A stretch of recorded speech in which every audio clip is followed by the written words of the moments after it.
રાષ્ટ્રીય નાગરિક જનસેવા સંગઠન દ્વારા આયોજિત ક્રિકેટ ટુર્નામેન્ટ સિઝન 1 2025 ડિંડોલીના ગ્રાઉન્ડ A1 ક્રિકેટ ટુર્નામેન્ટ રાખવામાં આવ્યું છે।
पुढे गेला प्रियुष।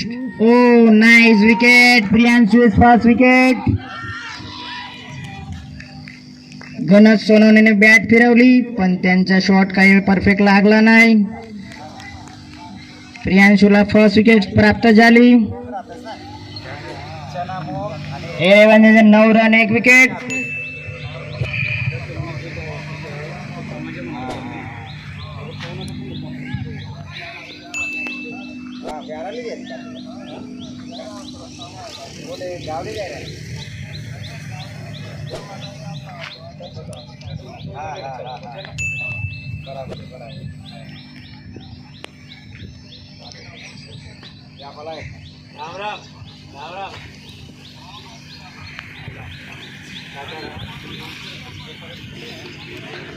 हेलो पानी पत्रिका सूरत में रहा तो नाना पत्रिका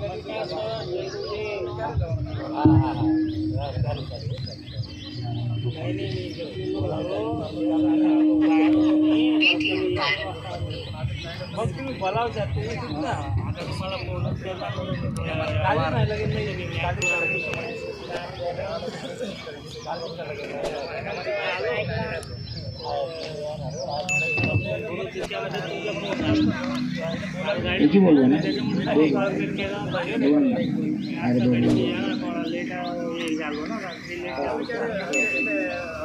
Priyanshu Male first ball first wicket.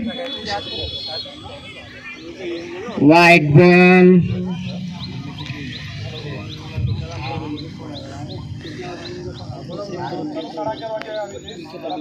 Hemant Pawar बॅटिंगला। पवार साहेब पॉवर दाखवतील।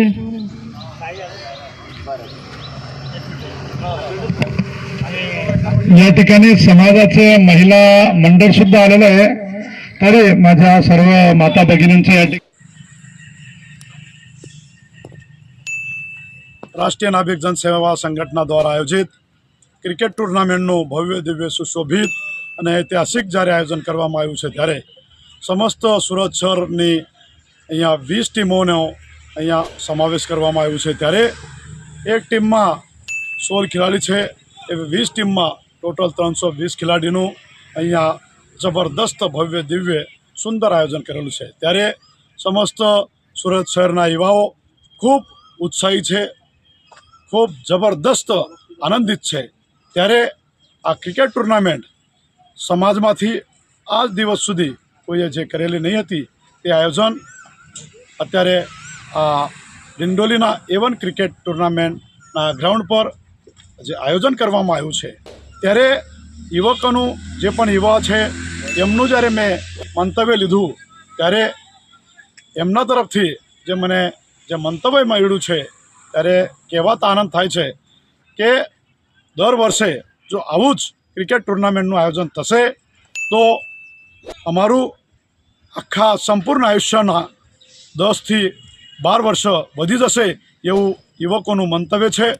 ખૂબ જબરદસ્ત પાછલા 1.5 થી 2 મહિનાથી પ્રેક્ટિસમાં લાગેલા હતા અને રોજ સવારે 8 થી 9 વાગે ઉઠવાવાળા યુવા અત્યારે 5 થી 5:30 વાગે ઉઠીને આ પ્રેક્ટિસ માટે રોજ જઈ રહ્યા છે અને અહીંયા સુંદર પ્રદર્શન કરી રહ્યા છે।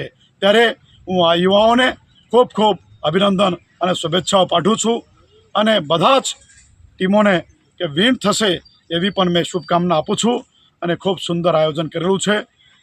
વધારે ન કહેતા મેં બધા જ યુવાઓને આ ક્ષણે એકતા અને સ્નેહનું મિલન આ બધા વતી થાય એવી હું આશા વ્યક્ત કરું છું અને આ જે આયોજન છે એ દર વર્ષે આપણે કરશું એવી પણ એમના બધા તરફથી હું આશા વ્યક્ત કરું છું અને ફરીથી એમને શુભકામના પાઠવું છું। ધન્યવાદ।